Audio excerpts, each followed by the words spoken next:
शून्य मंदिरे बिहार रूपरेख नाही जार। हाँ दर्शक बंधु, आमे कहूचु से निरंजन परम ब्रह्म निराकारंकर जीए सृष्टिर रचयिता से मूर्ति रे नुहे शून्य ब्रह्म होइकी अछंती। तेबे आज आमे आलोचना करिबा महिमा धर्मर विशेषत्व उपरे।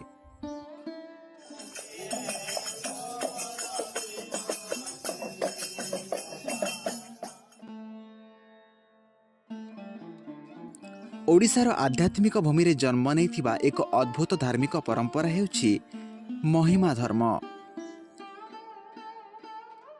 एही धर्मर अनुगामी माने मूर्ति नुहे आराधना करन्ति शून्य ब्रह्मंकर अर्थात निराकार निरंजन भगवानंकर।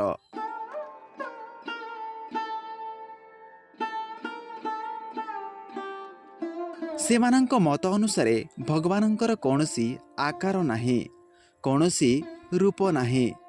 से सबुठी अछंती, सबु मन और जीवरे अछंती। तेणु सेमानंक गोटे मूर्ति भितरे बंद करिबा तांको सत्ता को सीमित करि देउछि बोली सेमाने मानंती।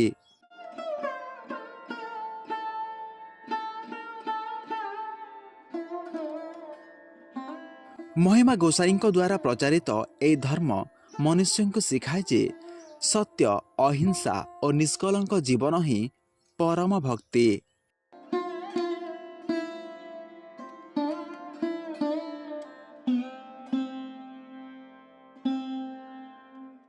मंदिर यज्ञ बा पूजारी रे नुहे निज मनर शून्यता भितरे अछंती परम ब्रह्म निराकार निरंजन।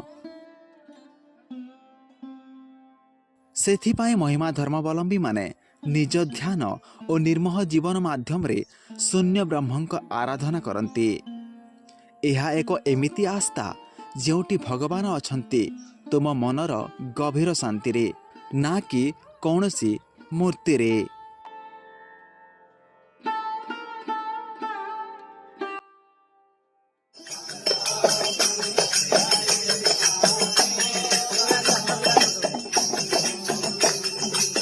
तेबे आजिर भिडियोटी आपनको केमिति लागिला आपणको मतामत निश्चिंत देबे।